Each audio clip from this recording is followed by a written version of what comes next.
Kung titignan mo yung pupuntahan, di pa parang malayo. Pero pag lilingunin mo yung pinanggagalingan, malayo ka na. Hindi mo malalaman kung hindi ka susubok. Ang buhay ay isang malaking sugal. Kung lagi kang takot sumugal sa isang bagay dahil takot kang mawalan, mauubos lang kung anong meron ka. Kung hindi ka mawawalan, hindi ka rin magkakaroon.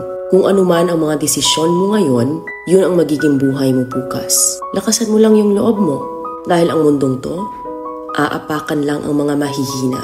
Ibangon mo palagi ang sarili mo. Balang araw, magugulat ka na lang na ang layo na pala ng narating mo. Kahit mabagal ang progress, basta may usad at kumikilos ka, okay na yan. Wala tayong magagawa. Ganyan talaga ang proseso ng buhay. Lahat tayo nakakaranas ng hirap. Hindi natin alam kung hanggang kailan tayo dito sa mundo. Kaya mas piliin mo maging mabuting tao. Ang pinakayaman na maituturing natin sa sarili ay ang ating mga pangarap. Kapag handa kang abutin yung mga pangarap mo, hinding-hindi ka maghihirap.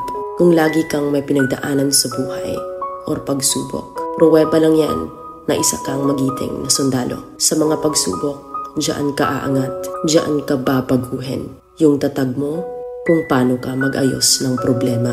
Hindi ka magtatagal sa mundo. Lubos-lubusin mo na. Gawin mo yung mga bagay na handang iangat ang sarili mo.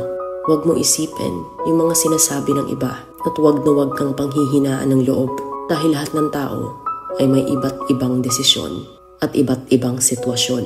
Huwag ka lang mawala ng pag-asa. Hindi mo naman kailangan madaliin lahat. May proseso ang bawat ganap mo sa buhay. Alam mo kung ano yung nakakapagod? Ang palaging patunayan ang sarili mo sa ibang tao. Sa mundong to, piliin mo ang hindi magarbo. Keep it low-key ka lang. Simple. Na kahit na alam mong meron ka, hindi ka babaguhin ng pera. Kasi lahat ng yan ay isang pansamantala lang. Pagpatuloy mo lang. Kung may pangarap ka, makakarating ka.